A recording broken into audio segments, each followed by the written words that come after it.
back to another video feature, the Investor Rules Handbook. I'm inside the World Expo 2015, inside Qatar's Pavilion. I want to take you around and give you some of the sights here of this pavilion at World Expo 2015. Okay, so we'll begin with the exterior view that gives you a sense of the perspective of the pavilion. And then we're going to take you inside here with some of the video that I shot. And one of the things we'll notice at the pavilion here is, and you've seen this with other pavilions, but this very nice merging hybrid form of the traditional and the technological. So this giant table of food, and then the guests can interact with it.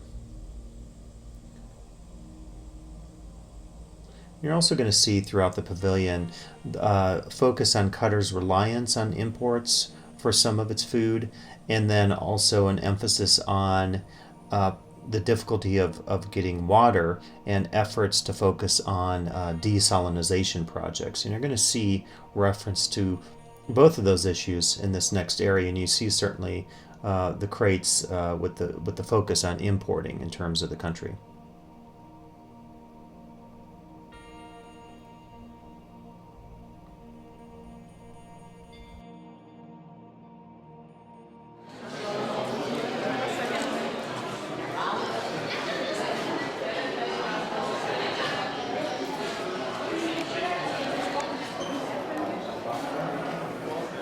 So just behind me here, you see some of the industrial sides of Qatar's economy, and I really like the fact that they're developing this and using this. A lot of the pavilions are only focusing on the natural. They're focusing on the cultural and, in this case, the industrial. So a nice inclusion here inside the pavilion.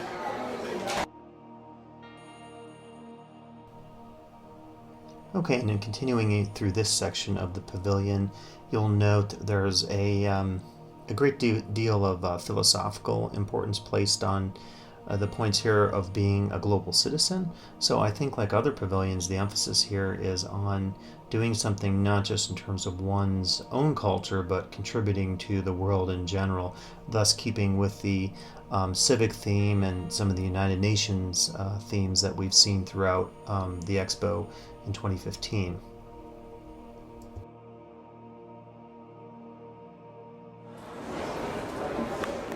I think here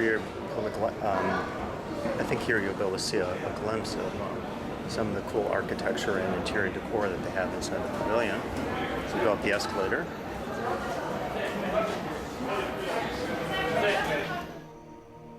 Okay, now we're going to be entering into an interesting, I was almost calling this a queuing area, but basically there's a video projection screen that goes well over, I don't know, 2 to 3 stories. I'll show you some still images here because until a little bit later I wasn't able to capture the video I was hoping to capture here because of all the crowds trying to get the best view, which happened in quite a few pavilions I noted during my visit to the Expo.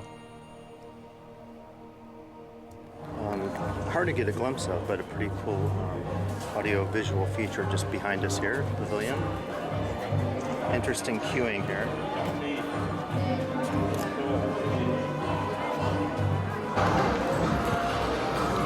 Okay, actually now we're able to see some of the video projection here on the structure, which is pretty interesting if you can make that out here.